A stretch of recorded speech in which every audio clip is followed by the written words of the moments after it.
Recently I got a prosthetic eye. I've been seeing strange things ever since. Around a month ago, I lost my left eye in a snowboarding accident. Well, most of it. 80%, according to the doctors. Without telling you the entire story, let's just say that I tried to get fancy on a big jump. Anyways, I get rushed off the slopes and to the hospital, and without anybody needing to tell me, I start getting the sense that any vision I had in that eye is basically done for. As I was lying in the emergency room, I had tried covering my right eye while keeping the left one open in order to find out the extent of the damage. And it was bad. Muted shapes, blurred colors, impossible to decipher anything. And getting worse by the minute. By the time that they broke the news to me, I had already steeled myself for the outcome, almost feeling numb as the doctors rattled off what I guess was the standard procedure for these things. A bunch of medical lingo as well as my options moving forward. They ended up having to remove the eye in its entirety. The thing was unsalvageable. It was strange staring at myself in the mirror afterwards. It wasn't so much that I was horribly bothered by the way that I now looked, but at the same time, I dreaded the inevitability of having to explain it in future conversations. So, I decided to get a prosthetic, something that looked at least somewhat close to the real thing, enough to fool anybody who might get curious. I called the local clinics that the hospital had recommended and settled on the place offering the cheapest services after realizing that my insurance wasn't going to cover 100 of the cost. I scheduled an appointment with them, expecting to hear that the entire thing was going to take around 3 months or something. But surprisingly, they were able to schedule me early the next week. So the day of the appointment rolls around, and I make the drive over. From what it looked like, there were only 2 people working in the entire place, the receptionist and one other guy I'd assumed was a surgeon or something. I thought it was a bit strange and I brought it up jokingly, almost in passing. The receptionist laughed and told me that all the other staff members were off that day due to a scheduling issue. I just smiled and nodded. Sure. The process ended up being quick and painless. The surgeon led me into one of the rooms, did some tests and some measurements, and perhaps this was the moment I should have started questioning things more. They told me that they just happened to have a prosthetic lying around that would fit me perfectly. The eye color wasn't quite right, but they said that was something that could easily be adjusted, and they could have it ready for me within an hour. Looking back on it, the red flags were rather glaring. At the time though, I just assumed that it was an insane stroke of luck. When they finally brought it out to me, I couldn't believe how real it looked, and even more, how comfortable it felt sitting inside the socket. I was so over the moon about it that any reservations or doubts I might have had kind of just melted into the ether. Of course, it did take some time to get used to only being able to see out of one eye. I can't even count how many times I stumbled or nearly ran into a wall during the first few days. Still, I was able to avoid some very annoying conversations, meaning that the thing was fulfilling its intended purpose. Within a few weeks I was beginning to settle into it. But that all took a turn when I started seeing him. The man in the distance. It's a bizarre thing. A figure standing perfectly still maybe a mile away, looking my way. I know it sounds like I'm overreacting, but just think about it. Have you ever been walking down an empty street and after a while you begin to focus on something in the distance? You can't quite tell what it is, and so you squint and eventually you realize that it's somebody standing eerily still, positioned as if they're looking straight at you. Even worse is when you get the feeling that it's always the same person and that they're always getting closer and closer. And then there's the doors, and I'll try to explain this as simply as possible. Imagine one day you wake up in your home or apartment or whatever. You walk over to your bathroom to take your morning piss, and in your groggy state you notice that there's a door in your hallway that you've never seen before, one that would seem out of place in any residence. It looks to be made from a dense metal and has strange symbols carved into in a seemingly haphazard manner. You close your eyes, thinking that you've gone insane, and when you open them back up, the door has suddenly disappeared. Well, these are pretty much play-by-play recollections of the things I've been seeing, and ever since the first few instances, it's been happening more and more, almost exponentially so. They're everywhere as well. Restaurants, the gym, other people's houses. Hell, I even saw one of the doors while I was out on a hike. In the ground, right in the middle of the path. And as always, whenever I try and get closer in order to investigate, it'll disappear. Now here's the thing. Unlike the man, it's never the same two doors, and I know this is true because of two factors, being color and size. I've seen ones that were chrome gray, along with ones that have been pitch black. I've seen ones so small that I wouldn't have even been able to squeeze through them, and there have been ones large enough to accommodate a truck. Of course, I tried to rationalize these things. Maybe hallucinations were a temporary symptom of losing one of your eyes. Maybe I had developed some obscure brain disease. But these trains of thought were short-lived. This was not normal. It didn't make sense. The straw that broke the camel's back came the evening when I started to realize that my vision was actually coming back. My full range of vision. It was a simple thing to test out. Close my right eye while keeping the left prosthetic open, expecting absolute darkness. But that's not what happened. To my shock, I could still see. Granted, the extent of the vision was blurry to the point where I wouldn't have been able to function with it alone. But the fact that anything was there at all kinda spat in the face of logic. As soon as I realized this, I went to the bathroom in order to try and take it out. I'd done it once before, and at the time it had been a seamless process, but that was all the way back during the first week I'd gotten it. But when I tried it this time around, I managed to get it out halfway before giving up. It hurt like hell, as if it were something never meant to be removed. Immediately I got into my car and began to speed over to the clinic, my heart pounding the entire time. At some point during the drive, I took a glance at the rear view mirror, and something seemed off about the car driving behind me. I kept glancing at it, trying to understand what the issue was. There was a young woman in the driver's seat. Fine. No issue there. But there was somebody else sitting in the back seat while the passenger's seat remained empty. I switched lanes, slowing down while I let her pass. When I went to look again, she was the only person in the car. I shook my head, trying to quell my nerves as I continued to drive, though the scene that I saw upon pulling into the clinic's parking lot certainly didn't help with that. There was police tape everywhere, and it looked as if the place had been ransacked or something. The windows had been smashed and broken glass littered the pavement, and from what I could tell, the inside had been completely trashed. There was one other car in the lot, a police vehicle with a tired-looking cop sitting inside. I parked, got out of my car and knocked on his window. The cop eyed me warily before rolling it down. "Yeah?" he said. "What do you need?" I was just wondering what happened here, I said. He stared at me for a while before responding. "Can't say. It's an ongoing investigation." Then he paused before asking, "Why do you want to know?" I wasn't quite prepared for the question, and after stumbling through a few sentences, I ended up telling him that I'd gotten a prosthetic eye from the clinic but was starting to have issues with it. Which was basically true. "That's it?" the cop said. "An issue with the eye? Nothing else?" His tone was strange, as if for whatever reason he knew that I wanted to tell him more, which in turn indicated to me that he was itching to do the same. After a bout of awkward silence, I nodded my head. "Yeah. Nothing else."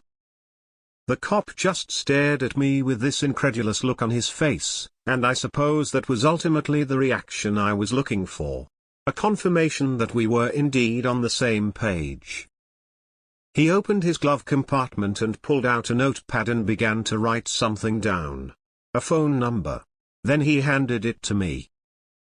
"We can't talk right now," he said. But if things escalate, then give me a call. Then he gestured for me to lean in, and so I did. Listen to me, he said, barely above a whisper. If he starts getting close, I mean real close, then you know what you have to do. Right? I don't think I understand. He focused in on the left side of my face. Let me guess. You've tried taking it out. But it hurts, doesn't it? Well, it's going to hurt no matter what you do. There's no easy way out of this. I shook my head. What the fuck are you saying? The cop sighed, his eyes darting around. Suddenly he seemed nervous. Look, he said. Just give me a call. And one more thing. If can you help it, try your best not to look at him. He turned away and began to roll up the window. Wait, I said. What about the doors? When he didn't respond, I slammed on the glass. What about the fucking doors? The cop just stared ahead as if I were no longer there. I backed away, getting angrier by the moment until I was overcome by the feeling that we were being watched. I cursed under my breath and headed back to my car, looking around the entire time. Looking for him. When I got back home, I poured myself a glass of vodka. 3 glasses later and I'd managed to stave off the impending panic attack, but now I was out, and I knew that I was going to need more. I grabbed my keys and prepared to head to the liquor store near my place, and in my partially drunken state, I nearly failed to notice it. My front door had changed. It was the color that had thrown me off, the same light gray that I was accustomed to seeing on a day-to-day basis. But then I saw the symbols, the metallic glint. I moved away from it, expecting it to revert back to what it should have been after a few blinks. And when that didn't happen, I closed my eyes, counted to 30 seconds and then opened them back up. Still no change. Then I tried something else. I kept my right eye open while keeping the prosthetic closed. It worked, but only for a moment. My normal apartment door, the one that always should have been there, flashed back into existence. I reached for the knob, but just as soon as I did, it had disappeared, replaced by a large, rusted handle. I cursed and then stepped back. It was a different door this time, one more ominous in nature than any that had come before. It was dark brown and huge, reaching close to the top of my ceiling and spanning 6 or 7 feet wide. The standard symbols were etched across it but were barely visible against the large blotches of orange-reddish rust. It quite literally looked like the entrance to hell, with the worst part being that no matter how long I stared at it, how many times I'd close and open my eyes, it was still there. After a while I reached out and tried to touch it, half expecting to feel wood, for the illusion to finally break. What I felt instead was cold, rusted metal. I sure as hell wasn't going to try and open it, but I also lived on the 15th floor of an apartment building. I went out onto my balcony, tried yelling for my neighbors. When nobody responded, I looked over the railing and down at the streets, watching the people walking below, eventually focusing in on somebody standing still in between 2 parked cars. Somebody looking right up at me. I backed away, locking the balcony door out of a kind of fear that I couldn't even understand. For a while I just sat on the couch, feeling the panic beginning to overwhelm everything else. I searched around in my pockets, pulling out the piece of paper that the cop from the parking lot had written his number down on. Immediately I called it, hearing the line ring twice before somebody picked it up. But they didn't talk, opting to breathe heavily right into the speaker instead. It sounded like they were out of breath, and somewhere in the background I could hear a low moaning. I hung up, tossed my phone onto the couch. I was starting to feel lightheaded, the skin on my face becoming hot to the touch, and so I walked over to the bathroom and doused my face with cold water. It helped slightly, but whatever reprieve it brought me was wiped away as soon as I walked back into the living room. I could just barely see it out of the corner of my eye. Somebody standing on my balcony, face pressed tightly against the window. Their skin was pale, and they were dressed in what appeared to be a sweeping black robe. Remembering what the cop had told me, I didn't look at it directly, keeping it at the edge of my vision in order to give myself peace of mind, to make sure that it didn't move. I inched towards my couch and picked up my phone where I had left it and dialed 911. I told them that somebody was on my balcony, trying to break in, that they needed to send somebody ASAP. The operator told me that they would, but that in the meantime I'd be better off leaving my apartment. I told them that I couldn't do that, and when asked why, I had no answer. This seemed to confuse them, but they told me stay on the line, which I did. By now I was actively trying to stop myself from hyperventilating, and in my fear I walked backwards into my kitchen and grabbed hold of steak knife. I must have looked away from the balcony for a split second because now the figure was gone. I held my breath, and soon enough I could hear something coming from the hallway behind me, what sounded like rough, animalistic exhales. "It's inside," I whispered into the phone. "It's behind me." I could hear the operator saying something, but at that point I was too stunned to listen. "You know what you have to do, right?" I looked down at the knife in my hand. The last things I remembered before everything went fuzzy was the door slowly creaking open and something cold brushing against the back of my neck. When I woke up however many hours later, I was lying in a hospital bed, a fierce stinging swathing the entire left side of my face. I reached up and felt around, my fingers skimming across layers of thick bandages. Given the facts at hand, I had a pretty good idea of what had happened, but I still asked the nurses in order to confirm things. When the cops had found me, I'd been lying on the floor, the back of my head submerged in a pool of my own blood, my fingers still wrapped around the handle of the knife. Apparently, I had carved the prosthetic straight out of my socket, and I had done a piss-poor job. After the nurses had left, two plain-looking men in suits approached the side of my bed and began to ask me questions. At first I thought they were state-appointed psychiatrists or something, sent to determine whether or not I was a harm to myself and others. But the tone of their voices and the way they conducted themselves didn't quite align with that. They were very matter-of-fact with their questioning, more like detectives than anything else. While they seemed prepared and almost eager to believe whatever I had to say, speaking to them proved to be an uneasy thing, and so I ended up dancing around the more surreal details of what had actually happened. I'm not sure why. It just felt like I had to. But even so, I could tell that they knew that I was lying.